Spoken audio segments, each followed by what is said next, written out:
میرے عزیزوں، رمضان کی بہاریں آ چکی ہیں۔ کسی مہمان کے انتظار کرتے کرتے جب وہ گھر آ جاتا ہے تو خوشیاں دوبالا ہو جاتی ہیں۔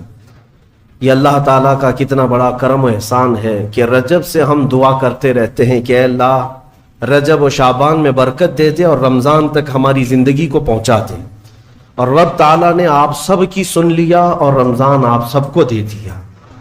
ورنہ آج بھی کچھ لوگوں کی موت ہوئی ہے، آج کے دن بھی کئی لوگوں کی موت ہوئی ہے، چاند دکھنے سے پہلے بھی کچھ لوگ قبرستان جا چکے ہیں۔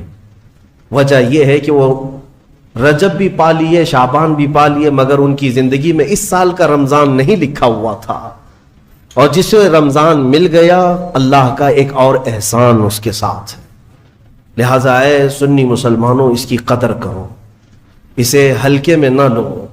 رمضان المبارک جیسی آ جاتا ہے تو اللہ تعالیٰ سب رزق کے دروازے کھول دیتا ہے، اور تمہارے لیے اتنے انتظامات اس نے کر رکھے ہیں کہ شیاطین چھیڑ چھاڑ کے لیے تمہارے ساتھ نہ رہیں، ان کو بند کر دیا گیا کہ تم خالص اللہ کی عبادت کرتے رہو، کوئی شیطان تمہیں پریشان نہ کرے۔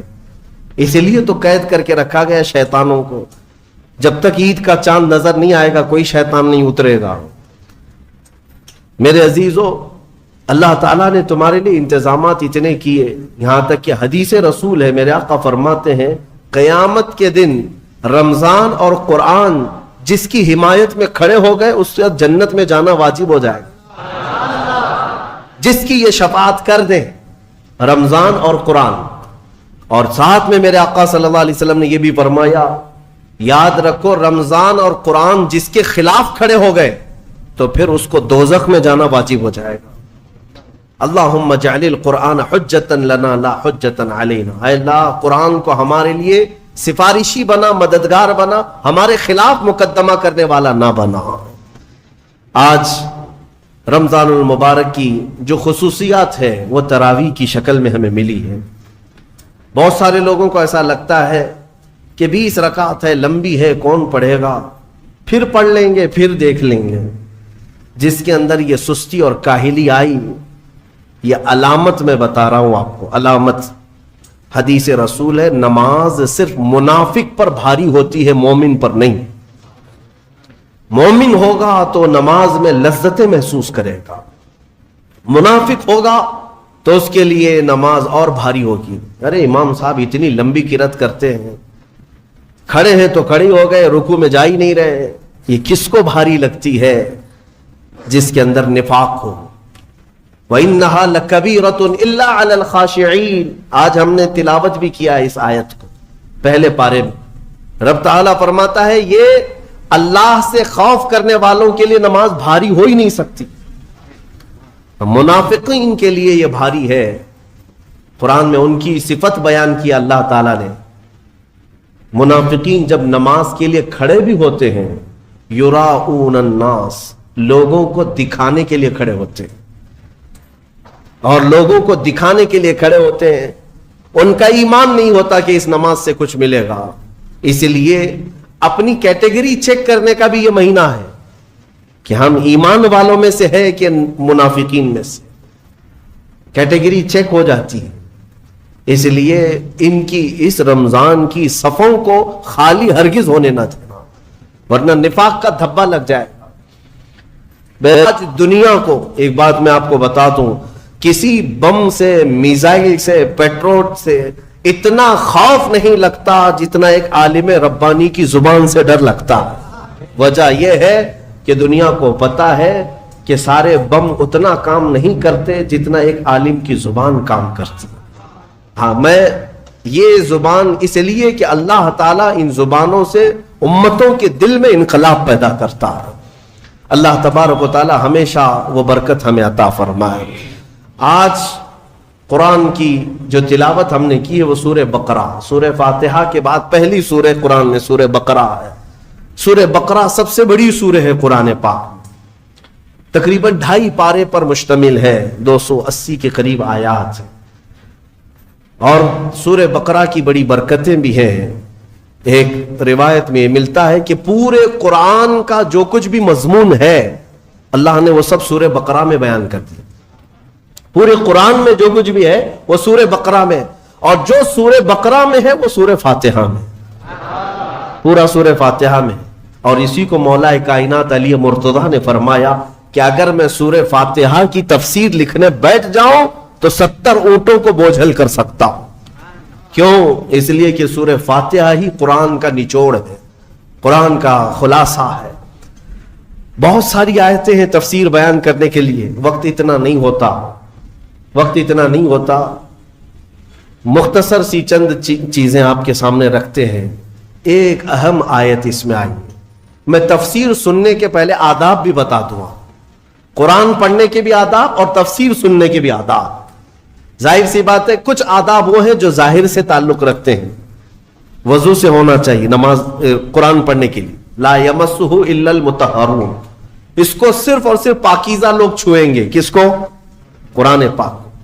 تلاوت کرنے کے لیے وضو شرط ہے یا نہیں؟ چھونے کے لیے سب کو پتا ہے۔ ادب یہی ہے، ظاہری ادب یہ ہے کہ پاک رہے، جنوبی نہ رہے، حیض و نفاس والی عورت نہ رہے۔ قرآن پاک کے لیے یہ ظاہری آداب ہوئے، کچھ باطنی آداب بھی ہیں۔ قرآن پڑھنے کے لیے کچھ باطنی آداب بھی ہیں۔ تم 10 بار نہا لو، 10 بار وضو کر لو، قرآن کو ظاہری آداب کے اعتبار سے چھو تو سکتے ہو، باطنی آداب میں سب سے پہلی شرط یہ ہے قرآن پڑھنا ہو یا سننا ہو تو عشق مصطفیٰ ہونا چاہیے۔ ہاں، بغیر حب مصطفیٰ کے اگر قرآن پڑھے گا تو پھر گمراہی کی طرف بھی جا سکتا ہے۔ قرآن تو قرآن ہے۔ حدیث رسول کے بارے میں کہا گیا، بخاری شریف کے بارے میں، کہ بے عشق مصطفیٰ پڑھتے ہیں جو بخاری، سنا ہے نا آپ نے؟ بے عشق مصطفیٰ جو پڑھتے ہیں بخاری، آتا ہے بخار ان کو، آتی نہیں بخاری۔ بخار آ جائے گا لیکن بخاری نہیں آئی۔ جب بخاری کے لیے عشق مصطفیٰ ضروری ہے تو پھر قرآن کے لیے کتنا ہے۔ اس لیے سب سے پہلی چیز میں آپ کو یہ بتا دوں، قرآن پڑھنا ہے یا سننا ہے، عشق مصطفیٰ شرط ہے، شرط ہے۔ محمد کی محبت دین حق کی شرط اول ہے، اسی میں ہو اگر خامی تو سب کچھ نامکمل ہے۔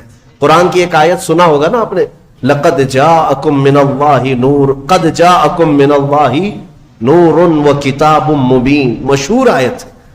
اللہ فرماتا ہے بے شک اللہ کی طرف سے ایک روشن کتاب، قد جاءکم من اللہ نور و کتاب مبین، بے شک اللہ کی طرف سے ایک نور آیا اور ایک روشن کتاب، ایک نور آیا اور ایک روشن کتاب۔ توجہ چاہتا ہوں، کیا چیزیں آئی اللہ کی طرف سے؟ ایک نور آیا اور ایک روشن کتاب۔ نور کون ہے سنیوں کو سمجھانے کی ضرورت نہیں، دوسرے لوگ تعویل کرتے ہیں نور سے مراد وہ ہے، نور سے مراد یہ ہے۔ ہم تو کہتے ہیں صبح طیبہ میں بٹتا باڑا، صدقہ لینے نور کا آیا ہے تارا۔ ارے ہمارا مزاج تو یہ ہے، بریلی کے امام نے ہمیں یہ سمجھایا ہے، وہی تو جوبن ٹپک رہا ہے، وہی تو جوبن ٹپک رہا ہے، وہی تو اب تک چھلک رہا ہے۔ نہانے میں جو گرا تھا پانی کٹورے تاروں نے بھر لیے تھے۔ یعنی یہ ستاروں کی جو چمک ہے نا، تم کیا سمجھتے ہو؟ سائنٹیفک اعتبار سے کہتے ہیں کہ سورج کی روشنی کھینچ کر رات کو تارے چمکتے ہیں۔ ہم نے سوال کیا پھر سورج کس کی روشنی کھینچتا ہے؟ سورج کس کی روشنی کھینچتا ہے؟ وہ روشنی سمجھنے کے لیے بریلی کے امام کی زبان میں پڑھنا پڑے گا، سورج ہو کہ چاند ہو۔ اعلیٰ حضرت فرماتے ہیں کہ اتار کر ان کے رخ کا صدقہ، اتار کر ان کے رخ کا صدقہ، وہ بٹ رہا تھا نور کا باڑا، اچھل اچھل کر جبی، یہ چاند و سورج اچھل اچھل کر جبی کی خیرات مانگتے تھے۔ معراج کی شب میں چاند سورج اچھل اچھل کر جبی کی خیرات مانگتے تھے کہ اللہ یہ تیرے حبیب کا جو اترن ہے، نہانے میں جو گرا ہے اور پیشانی مبارکہ سے جو پانی ٹپکا ہے، چاند کہتا ہے وہ میری جھولی میں دے دیا جائے اور سورج کہتا ہے میری جھولی میں دے دیا جائے۔ جو بات میں عرض کر رہا ہوں وہ یہ ہے کہ قرآن میں اللہ نے کیا فرمایا؟ بے شک اللہ کی طرف سے تمہارے پاس کیا آیا؟ ایک نور آیا اور دوسرے روشن کتاب۔ جس کو ہم نے آج پڑھا وہ روشن کتاب، تراویح میں جو پڑھا وہ کون سی کتاب ہے؟ روشن کتاب۔ روشن ہی ہے حقیقت میں، جو پڑھتا ہے وہ بھی روشن ہوتا.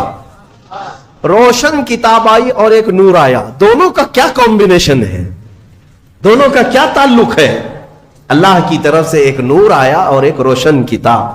یہاں اگر ایسا ہوتا کہ بے شک اللہ کی طرف سے کتاب آئی اور ایک نور آیا، نہیں، اللہ کی طرف سے ایک نور آیا پھر روشن کتاب. پتہ یہ چلا لائٹ سب بند کر دیں اور کتاب کھولیں، کیا پڑھ پاؤ گے؟ پڑھ پاؤ گے؟ ساری لائٹ میں بند کرتا ہوں اور تمہارے سامنے کتاب رکھتا ہوں، پڑھو، کچھ نہیں پڑھ پاؤ گے. ادھر سے ادھر انگلیاں پھیر سکتے ہو، پڑھنے کے لیے روشنی ہونا یہ ضروری ہے. بغیر روشنی کے کتاب نہیں پڑھی جا سکتی. اسی لیے آیت میں اللہ نے فرمایا بے شک اللہ کی طرف سے پہلے کیا آیا؟ نور آیا، پھر کیا آئی؟ روشن کتاب. اب اس روشن کتاب کے لیے یہ کرنٹ والی لائٹ نہیں، نور مصطفیٰ کی روشنی ضروری ہے. جب نور مصطفیٰ میں پڑھو گے تو اس کتاب سے ہدایت بھی پاؤ گے. الحمدللہ اہل سنت و جماعت کے حصے میں وہ ہدایت آئی کہ ہم عشق مصطفیٰ کی زبان میں قرآن پڑھتے ہیں. الحمدللہ. آج بہت ساری باتیں تھی لیکن ایک آیت کی طرف میں لے جاتا ہوں. کچھ لوگوں کو قرآن سے ایسی چیزیں نکالنے کی عادت ہے کہ کہیں حضور کی شان میں کچھ کمی نظر آ جائے کہ حضور پاک صلی اللہ علیہ وسلم کو یہ نہیں تھا، وہ نہیں تھا، ان کو وہی چیزیں ملتی ہیں. حالانکہ قرآن کا مفہوم وہ نہیں ہے، سمجھ کا ان کے قصور ہے. عربی سے نابلد ہے، ناشنا ہے، کچھ بھی اٹکل پچھو مار کے ترجمے میں گمراہ ہو جاتے ہیں. لیکن قرآن نے آداب سکھائے. توجہ چاہتا ہوں. آج ہم نے ایک آیت پڑھی ہے سورہ بقرہ میں. اللہ تعالیٰ فرماتا ہے یا ایھا الذین آمنوا لا تقولوا راعنا وقولوا انظرنا واسمعوا وللکافرین عذاب علیم. اے ایمان والو راعنا مت کہو، راعنا مت کہو. کیا مطلب ہے اس کا؟ تھوڑا سا عربی میں سمجھا دوں. ہوتا یہ تھا کہ رسول پاک صلی اللہ علیہ وسلم جب مجلس میں صحابہ کو درس دیتے، کوئی بات اگر کسی صحابی کو سمجھ میں نہ آتی تو وہ یوں کہتے راعینا یا رسول اللہ. آپ کہتے نا پارڈن می، پارڈن می. ایک ٹیچر کو کہا جاتا ہے کہ دوبارہ ارشاد، دوبارہ ارشاد. کیوں؟ کہ آپ دوبارہ بیان فرمائیں تاکہ میں اور سمجھ سکوں. تو صحابہ کیا کہتے تھے؟ راعینا یا رسول اللہ، اے اللہ، اے رسول اللہ ہماری رعایت کر دیجئے تھوڑی سی، یعنی ہم جلد نہیں سمجھ پائے اور ایک بار بیان کر دیجئے. لیکن اسی زمانے میں راعینا صحابہ کس نیت سے کہتے تھے؟ اے اللہ کے رسول ہماری رعایت کیجیے. اسی زمانے میں یہودیوں کی زبان میں راعینا کا ترجمہ غلط تھا. راعینا کا مطلب ہوتا تھا ہمارا چرواہا، ہمارا چرواہا. تو ہوتا یہ تھا کہ صحابہ کہتے تھے راعینا یا رسول اللہ ہماری رعایت کر دیجئے اے اللہ کے رسول. یہودی جو سنتے تھے تو مذاق اڑاتے تھے. دیکھو مسلمانوں کو اپنے ہی نبی کو اپنا چرواہا کہتے ہیں، اپنے ہی نبی کو اپنا چرواہا کہتے. وہ ٹھٹا مار کر کے ہنستے تھے، مذاق اڑاتے تھے. لیکن مجھے بتاؤ میرے عزیزو، کسی صحابی کے دل میں یہ نیت تھی؟ ان کے خواب و خیال میں بھی یہ گمان نہیں کہ ہم حضور کے بارے میں ایسا سوچیں. لیکن وہ اپنی زبان میں کہہ رہے تھے.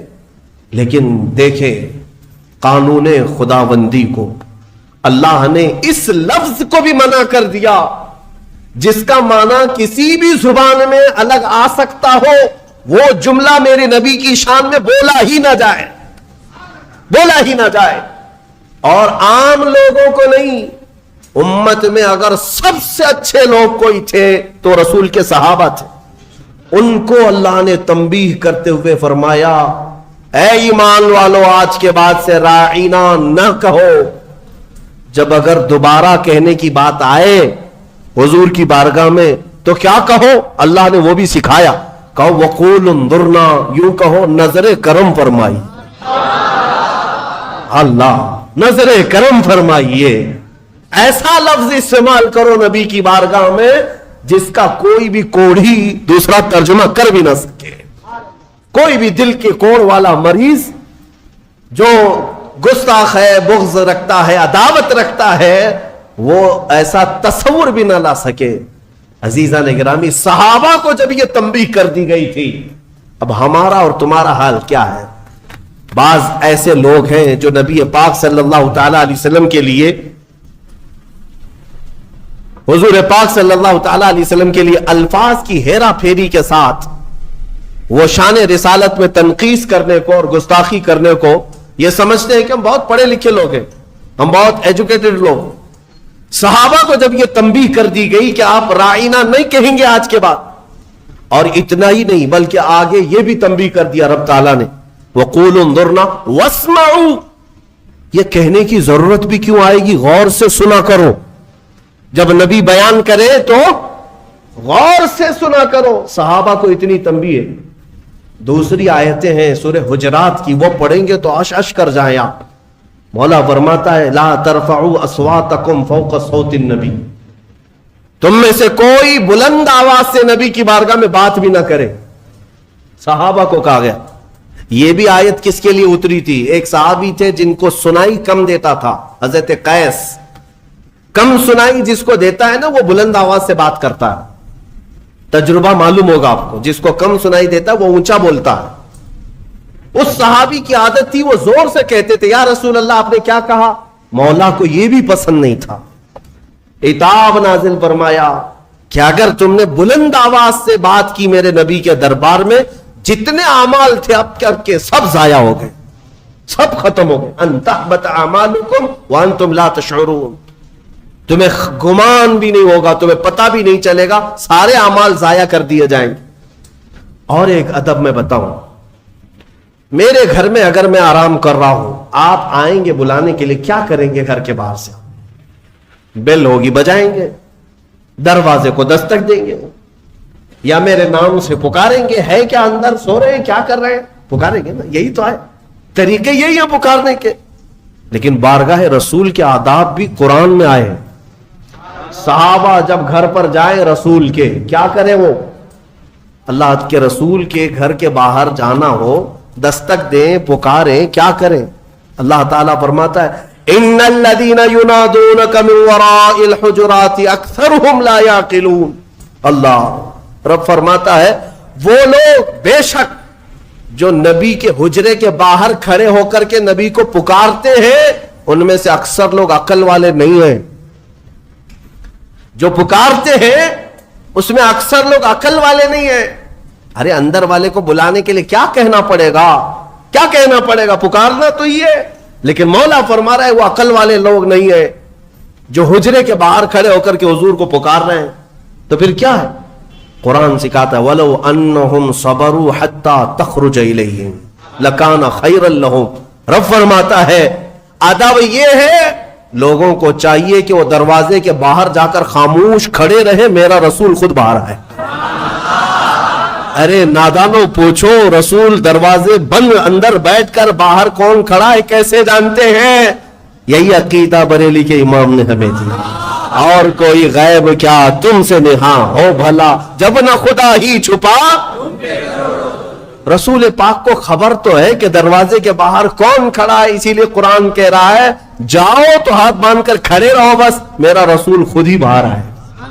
پکارنے کے لیے ہم اور آپ ہیں، ہم مجھے پکارو، ہو سکتا ہے مجھے پتہ ہی نہیں باہر کون ہے، لیکن رسول کے لیے نہیں۔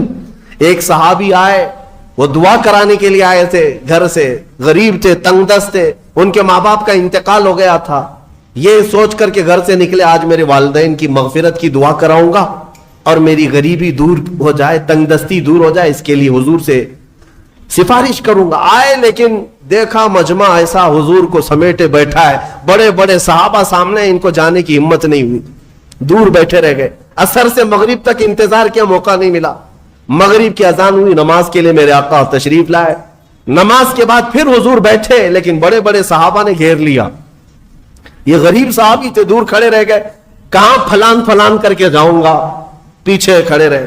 عشاء کی اذان ہو گئی، عشاء تک موقع نہیں ملا، عشاء کی نماز پیچھے پڑے، اور عشاء کے بعد میرے آقا صلی اللہ علیہ وسلم سیدھے اپنے گھر میں جاتے تھے، اب بیٹھک نہیں ہوتی تھی۔ اب عشاء کی نماز کے بعد حضور اپنے حجرے کی طرف نکلے۔ یہ صحابی کہتے ہیں میں نے سوچا موقع تو آج دن بھر نہیں ملا، ہاتھ باندھے پیچھے پیچھے چلتے رہے۔ حضور اپنے دروازے پر پہنچ گئے اور پیچھے مڑ کر کہتے ہیں جا اللہ تیری غریبی دور کرے، تیرے ماں باپ کی مغفرت کرے۔ کس نے کہا میرے نبی سے, کس نے کہا؟ میرے عزیزوں, اسی لیے تو ہمارا عقیدہ یہ ہے کہ وہ دلوں کی بھی سنتے ہیں, اس کی بھی سنتے ہیں جسے بولنا نہیں آتا. وہ لکڑیوں کی جب سنتے ہیں, ہرن کی جب سنتے ہیں, تو امتیوں کی کیوں نہیں سنیں گے؟ ہم یہاں سے پکارے وہ وہاں سے سنے, مصطفیٰ کی سماعت پہ دور و نزدیک کے سننے والے وہ کان لالے کرامت پہ. اسی لیے سنیوں میں کہتا ہوں کہ تفسیر بھی سننا ہو تو عشق مصطفیٰ کے ساتھ سن. مزہ ہی کچھ اور ہے کہ اپنے نبی کو چھوڑ کر محفل کون سی ہوتی ہے. رسول جس محفل میں نہ ہو تو محفل کہاں ہے؟ اسے محفل نہیں کہا جاتا. بلے شاہ میاں رحمت اللہ علیہ بڑے صوفی بزرگ ہیں, وہ کہتے ہیں جس دل میں حضور کی یاد نہ ہو اس دل میں کتے بستے ہیں, کتے ہوتے ہیں, جانور بستے ہیں. حقیقت ہے دل اسی کو کہتے ہیں جس میں حضور کی یاد آئے. دل ہے وہ دل جو تیری یاد سے معمور رہا, سر ہے وہ سر جو تیرے نام پہ قربان. ہاں, دل اور سر وہی ہے جو حضور کے لیے ہو, حضور کے لیے نہ ہو تو پھر یہ کدو کا ایک ٹکڑا ہے اور دل جو ہے سینے کے اندر وہ گوشت کا ایک چھتڑا ہے اور کچھ نہیں. ہاں بس ان کی حیثیت اتنی ہے, دونوں کندھوں کے بیچ میں ایک کدو کا ٹکڑا ہے اور سینے کے اندر گوشت کا ایک چھتڑا ہے. اسے دل مت کہنا اور اسے سر مت کہنا. دل کہنے کے لیے ضرورت اس بات کی ہے کہ دیکھو پہلے اس میں حب مصطفیٰ ہے یا نہیں. سر کہنے کے لیے ہر ایک کو سر مت کہنا, بلکہ اعلیٰ حضرت فرماتے سر صرف وہی ہے جو ان کے قدموں پہ قربان ہونے کو تیار ہے, وہی سر ہے. بہرحال آج کی اس تفسیر میں ہم نے بارگاہ رسول کا ادب پڑھا, اس لیے اے میرے عزیزوں, حضور پاک صلی اللہ تعالی علیہ وسلم کو چھوڑ کر دنیا کا کوئی علم نہیں ہے, کوئی علم نہیں. واللہ اعلیٰ حضرت فرماتے ہیں ذکر خدا بھی جو ہے, اللہ کا ذکر کرنے کے لیے جب بھی کھڑے ہوں گے اگر اس میں مصطفیٰ کا ذکر نہیں آیا تو اسے ذکر خدا کہا ہی نہیں جائے گا. ذکر خدا ہے ہی نہیں. ذکر خدا جو ان سے جدا چاہو نجدیو, واللہ ذکر حق نہیں کنجی سقر کی ہے. فرماتے ہیں یہ جہنم کی چابی ہے, حضور کا ذکر چھوڑ کر کے اگر تم کہتے ہو بخدا خدا کا یہی ہے در, نہیں اور کوئی مفر مخر. اس کو میں سمجھاؤں آپ کو. اعلیٰ حضرت فرماتے ہیں مفر کا مطلب ہوتا ہے بھاگنے کی جگہ, اور مکر کہتے ہیں ٹھہرنے کی جگہ.